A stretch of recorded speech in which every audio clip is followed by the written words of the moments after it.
ఇస్సాకు ఎక్కడ నివసిస్తున్నాడో ఆ నివసిస్తున్న చోట కరువు వచ్చింది. అలా కరువు వచ్చినప్పుడు, ఒకప్పుడు అబ్రహాము ఉన్న చోట కరువు వచ్చినప్పుడు అబ్రహాం ఎక్కడికి వెళ్ళాడు చెప్పండి? ఐగుప్తుకు వెళ్ళాడు. ఐగుప్తుకు వెళ్ళడం వల్ల సమస్య తీరిపోయిందంటారా, సమస్య పెరిగిందంటారా? సమస్య పెరిగింది.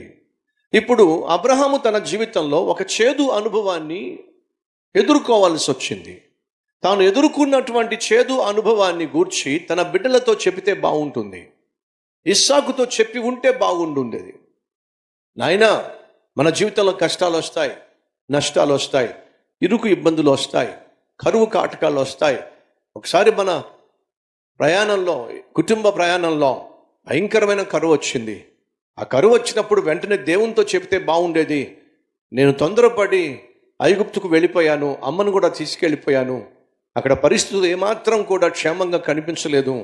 నేను మరింత తొందరపడి మీ అమ్మను నేను నా భార్య అని చెప్పకుండా నా చెల్లి అని చెప్పడం వల్ల మీ అమ్మను వాళ్ళు తీసుకెళ్ళిపోయారా. చాలా పెద్ద పొరపాటు చేశాను.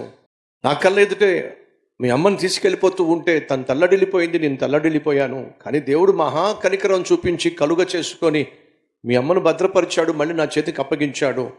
జీవితంలో ఎప్పుడూ ఎన్నడూ చేయనటువంటి పెద్ద తప్పు ఆ రోజు నేను చేశానురా. మీ జీవితంలో కూడా కష్టాలు వస్తాయి, ఆత్మీయ ప్రయాణంలో ఇరుకు ఇబ్బందులు వస్తాయి, కానీ నేను చేసిన పొరపాటు మాత్రం ఎప్పుడూ చేయొద్దునా అని అబ్రహాము తన పిల్లలకు చెప్తే బాగుండేది. తండ్రులు, తల్లులు, మీ పిల్లలకు మీరు సాధించిన విజయాలు మాత్రమే కాదు, మీ జీవితంలో మీరు ఎదుర్కొన్నటువంటి విషమ పరిస్థితులను కూడా వివరించండి. మీ జీవితంలో మీరు ఎదుర్కొన్న పెను తుఫానుల గురించి తెలియచేయండి.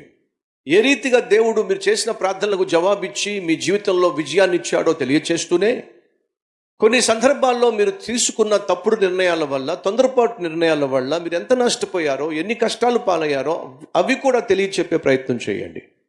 ఫలితంగా మీ బిడ్డలు అదే పొరపాటు వాళ్ళ జీవితంలో చేయకుండా మీరు నివారించగలుగుతారు.